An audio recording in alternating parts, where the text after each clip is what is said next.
Okay, so we're going to discuss how to draw the letter that you need to draw on here. It doesn't have to be a letter, by the way. It could be a symbol. One way or the other, this board is going to fit into a rabbit down here. And this measurement here is supposed to be a 1/2 inch. And it's supposed to be sitting so that it is above that level right there. Okay? So I don't want you to take this thing here and put it in here and draw that line down there because that is too low. Got it? It should be sitting above. This should be a 1/2 inch. This should be about 3/8 of an inch deep. But one way or the other, when you're done, you got to make sure that line is definitely above that line right there. Okay? I'm going to draw an S because I've drawn many of them and kind of talk to you about the different shapes that you want to do and what needs to be true about your shape.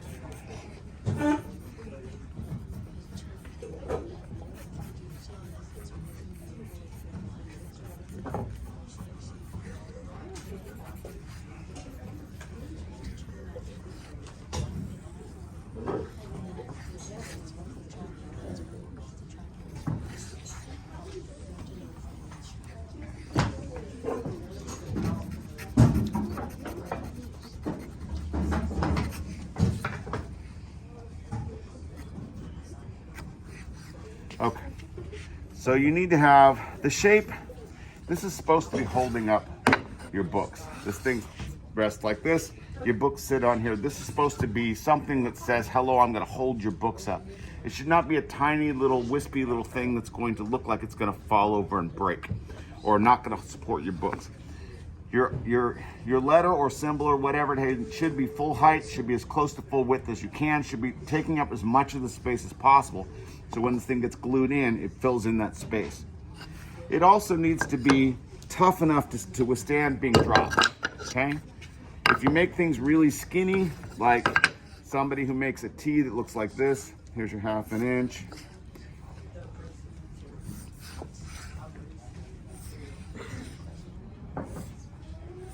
There's a letter T right there, right, cutting out here, here, here, here. It's likely to break if you drop it. This is actually, I'm more concerned with people who make them really skinny like this. Create a really skinny top. It's too easy to break. Shapes like this are very hard to glue back together after you've cut them out. So if I drop this thing hard enough, it's gonna snap right here, is where they typically break, and this is really hard to glue back together. So you need to think about your shape and create a shape that will work well for the purpose of what it's going to be doing. Okay, once you've drawn the shape and you get approval from me, then you're going to move over to a scroll saw. You're going to put the scroll down, you're going to put this thing down close to your work. And you want to press down hard, because if you don't, here's what happens. That rattling, and by the way, this thing just came loose. Turn it off before making adjustments. Make sure this thing's nice and tight. If you're way back here, it's going to rattle a lot more. You want to be pushing near the blade as you're cutting.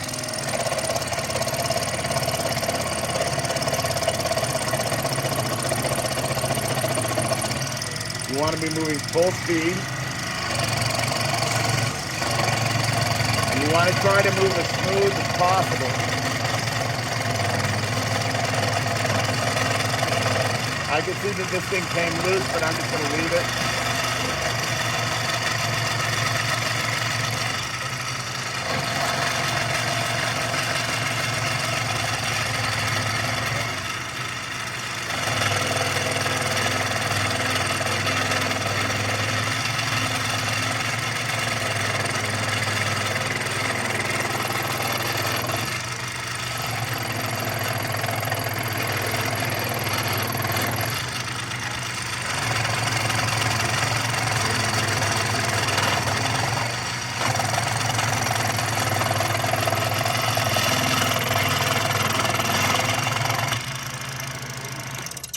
I want to use that as an example of showing you that you can cut pretty accurately where you want it to be, and you can create a pretty smooth edge around here that will involve very little sanding that'll need to be done in the future.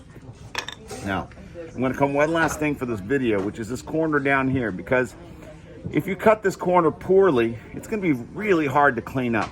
This is going to be very hard to deal with a sander. you're not gonna be able to get in with sander. You're gonna have to use a file or maybe sandpaper.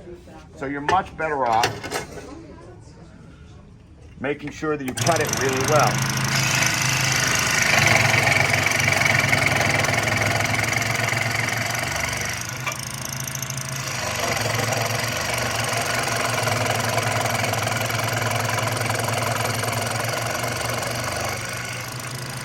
I want you to look and watch as I use the tool to kind of clean that up a little bit.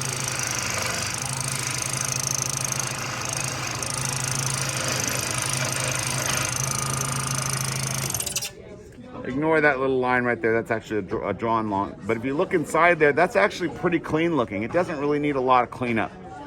If you do a good job, you should be able to not have to do a lot of cleanup in these little small areas. I can cut this thing out with the skills that I have, where there's very little cleanup that has to be done in the future. Okay, if you're careful and you put in the time and effort, you can do a really nice job. All right, so that's what you need to do. Once you're done cutting out your whole letter, come and see me. If you have any interior cuts, like you had a letter A and it had a thing in the middle, I'm gonna require you to cut out all the exterior stuff first, sand all that, clean all that up before you cut the inside. And I'm gonna require you to do that because I want you to recognize the difficulty of sanding and cleaning up your work before you cut an interior cut, because an interior cut's gonna be twice, if not 10 times as harder to clean up, because you're gonna have to use files and sandpaper and things like that to clean any interior cuts, because these sanders are not gonna get inside of a cut, okay? All right, so there's your video on the getting started.